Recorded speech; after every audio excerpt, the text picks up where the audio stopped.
What's up, lore masters? Today we'll be talking about the Star Trek Enterprise episode Damage, and Captain Archer's decision to steal a warp coil from civilians who had offered to help him, leaving those same civilians stranded with at least 3 years to get home, possibly condemning them to death. The episode tries to give a sense of no right or wrong answer, but alas, that fails. Let's just get into it. Before we discuss the actions of Captain Archer and his crew, let's take a look at the position that they were in that led to this decision. It had been a long road for them, getting from there to here. In the previous episode, the NX-01 Enterprise was attacked by 2 Xindi ships, and it got the living hell beat out of it. The NX-01 had no propulsion, and not really many systems worked of any kind. The fact that they were still alive was proof that a god existed in that universe. The ship was barely holding itself together, with many sections, including engineering, being a hazard to even work in. Captain Archer himself had been captured, beaten, but ultimately had been able to return to the Enterprise. Not including anything that occurred before this incident, the ship had lost at least 14 people, with 3 unaccounted for. As stated in other episodes, the crew complement of the ship was 83. This would mean that if the 3 were found, then the ship would have only lost 16% of its crew, and if the 3 weren't found, or if they were dead, then 20% of the crew had been lost. And then, a glimmer of hope. They received a message for a rendezvous point. Some on the Xindi Council were wanting to talk and discuss what had occurred and possibly even stop the weapon from destroying Earth. Unfortunately, the Enterprise couldn't make the 3-day requirement to get to the rendezvous point. The warp coil had been utterly destroyed, and if they had had the components, it would take a few weeks to fix. But they didn't even have the parts to make a new warp coil. They wouldn't be able to make it because the ship couldn't go to warp. While attempting repairs, the Enterprise received a general distress call from another vessel.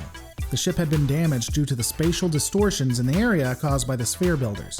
If you aren't aware of who the sphere builders are, you're probably already confused anyway because none of this is making any sense, but the short version is they are a race of people and their name we hear is, wait for it, sphere builders. Bet you can't guess what they're known for building. They were attempting to change this area of space to make it so that they could survive in this universe. These distortions made it uninhabitable by anyone else that actually lived in the universe they were trying to change. Luckily, the Enterprise crew had found ways around the distortions by this time. However, for ships that were unaware of them or didn't know how to avoid them, it would be very perilous. As stated, this vessel was an explorer ship that had run into the distortions and was requesting assistance. Captain Archer advised the captain of what was occurring and presumably gave them information on how to detect the distortions and avoid further damage. The 2 ships linked up and both began discussions on trade. Hey, that captain looks familiar. I could have swore I saw him somewhere. Wait a second. The actor from Julian Bashir had been in other Star Trek series? Ultimately, Captain Archer offered to trade Trillium D, the substance that would protect against the distortions. He would do this in exchange for a warp coil. Unfortunately, the other ship's captain told him that they couldn't spare their warp coil. They only had one, and it would take them 3 years to get back home if they gave it up. If they made it back at all, as they didn't have the provisions for that long of a trip and could run into someone that would do them harm. Luckily, they'd run into Archer and not someone who had ill intent for them. Archer countered by offering to give them the additional food and even offered any of the technology that the species didn't have that the humans had created, but was ultimately rebuffed. Which makes sense. The captain of the other ship didn't want to put his crew in danger, and not to even mention what if the Xindi found out about them aiding the humans. You know, the planet-killing species? I can understand not wanting to get into the middle of that.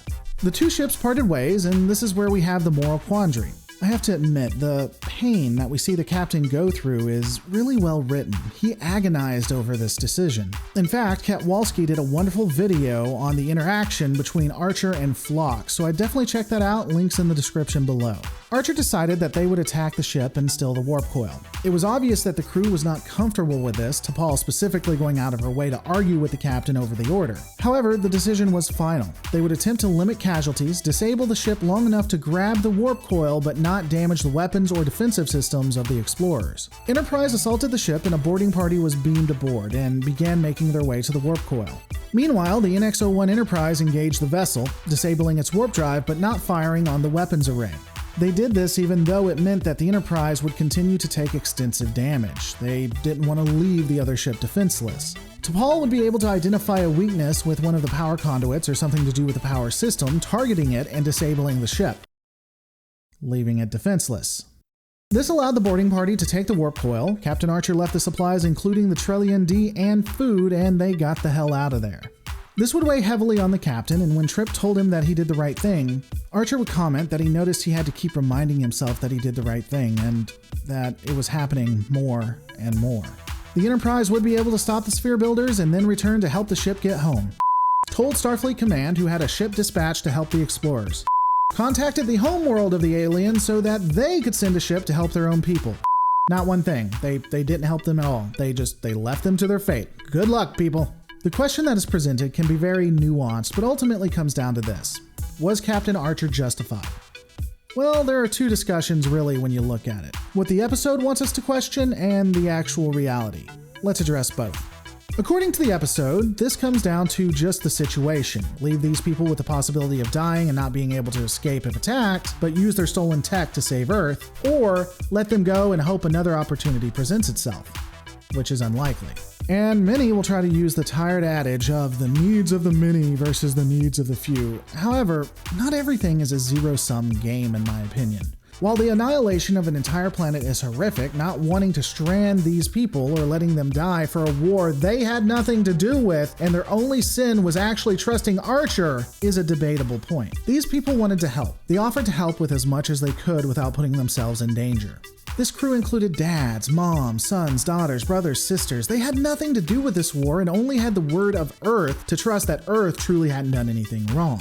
So this attack is truly morally questionable, if that's what was really happening, but it wasn't. You see, there's really only two options here. They could steal the warp core and give those people a rough journey but still have a chance of getting home, or not steal the warp coil, let the Xindi win, thus allowing the sphere builders to win, and meaning that everyone dies, including everyone on that ship.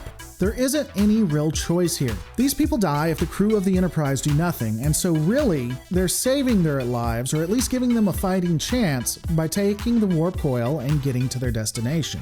Now that doesn't make you feel better when you're pressing the button, but it's still the truth. The really only questionable and irredeemable thing, in my opinion at least, was not sending help back when they had the opportunity. So, what's the answer? Is Archer guilty of anything for what he did? Probably. But I feel what he did was justifiable. Is he guilty of not helping them after? Absolutely. But those are my thoughts. What are yours? As always, guys, don't forget to rate, comment, and subscribe, and never forget, all of our lives are ultimately just a story. Make yours a good one.